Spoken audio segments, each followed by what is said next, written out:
Alright, ladies and gentlemen, it's your boy Showtime Satch, and today we have one of the best chess games I've played in quite some time. It's for the game. I have the sheet up here. I played like a 2400 according to the chess engine with a brilliant middle game.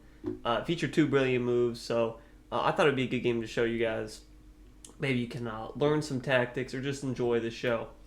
So we'll go ahead and start the game here. So first we have e4, e4, d6, and g6. So I've been playing the Pierce defense a little bit more often. Sorry, I'm gonna fix this one more time. There we go. Okay, playing the Pierce defense a little more often. I've been using a website called chessmonitor.com. And it told me that I've had good success against e4 with it. So I decided to try it a little bit more instead of going for the Sicilian defense I've been struggling with. So we go ahead. This is just a standard Pierce c6.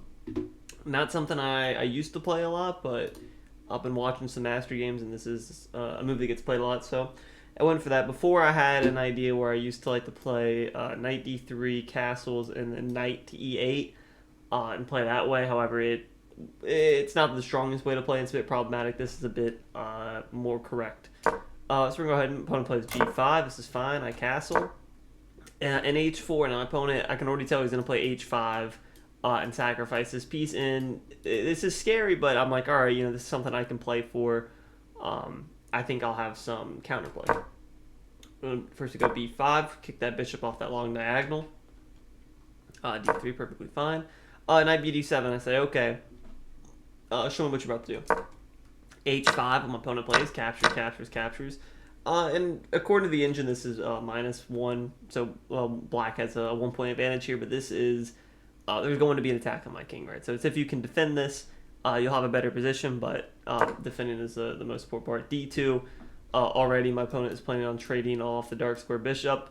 Probably if I were to capture, jump the knight, and then we have a checkmate threat on h7. So also this bishop is eyeing that h7 square. So this is a dangerous attack. I play queen a5, and the game considered this as a blunder. Obviously, there's this pawn hanging. However, there was an idea behind this. So let's go ahead and see. Bishop captures e7, and bring the rook over, and bishop captures on d6. So okay, my opponent has the advantage now. What do we play here? b4, b4 with the idea of kicking the knight away, and then pushing c5. My opponent brings the knight away, and now c5. Okay. The idea here is if pawn captures, we capture back with the knight, and basically we would win this dark square bishop. And also my opponent doesn't have a great attack. Also, this queen a5 move prevents long castling now. That was the main idea here. My opponent wants the long castle. Now his king's stuck in the center of the board. So my opponent plays bishop c4. And we go knight b6. So already, that knight that was defending this pawn's no longer defended twice, but now we're going after the light square bishop, and we're planning to win material that way. My opponent plays bishop capture, sacrifices the bishop, and then he could have gone queen g5 here, and instead threatened pushing these pawns and bringing the knight around this way. However, he plays knight check, which is completely normal. Queen f4, and there is no checkmate threat on the board right now, but there could be, right? My opponent wants to play queen here over this bishop is guarding that square pretty nicely. I'm sure you can imagine, queen check, pushing my queen over, and then maybe even bishop here, right? And then if I were to capture, it'd be checkmate at h7. So my opponent definitely has threats on the board. We play g4 here. Once again, I wanted to develop my bishop so that my rooks can see each other, and possibly even rook f8. Is in the position.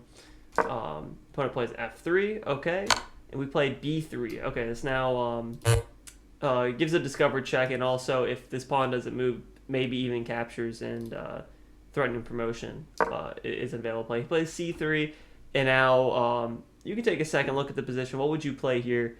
Your bishop is hanging, this pawn is pinned, and if this bishop gets captured, queen here is gonna be threatening an eventual checkmate. So what do you play here? I'll give you a second. What I played in this position was c captures on d4. Leaves the bishop hanging, but we now have a lot of threats of capturing here. If he decides to capture the bishop, captures, now you have these two advanced pass pawns and it's getting very scary. Opponent plays F captures on G4. He does take the bishop, and now this opens up D captures C3, and now the threat is simply captures with the threat of promotion. So my opponent plays F7. Okay, considers it gives me a check. Queen captures H5. Now there is checkmate on the board. There's really one good way to deal with this because, how else are you going to defend this checkmate?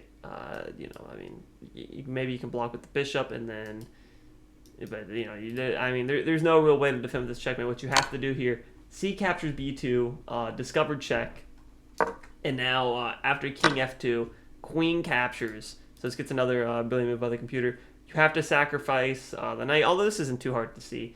You sacrifice your queen for the knight because now you get a new queen to the board immediately. So, the material advantage here is dominant, and black really doesn't have a way to play this. Plays knight f4, what else you can do with attack? Queen d4, g3, and even after playing g3, my opponent decided to resign because the bishop is hanging, more checks could be coming, and there's not a lot to do here for black. Even, rook captures is in the position because there is no attack. Even if I play rook captures here, you can play a check. Okay, captures. You can give one more check, and then what do we do here, right? No more checks. It's actually force mate and eight. So it's for that reason my opponent resigned. I don't think I think there's not much you can do here. And even if just a simple queen captures, this knight's now pinned, and you have no moves. So that was the game. I hope you guys enjoyed. It was a pretty fun game for me. We got the two double check marks. Always nice to see those in the position. But other than that, I hope you guys enjoyed. I'll catch you guys in the next video. Peace.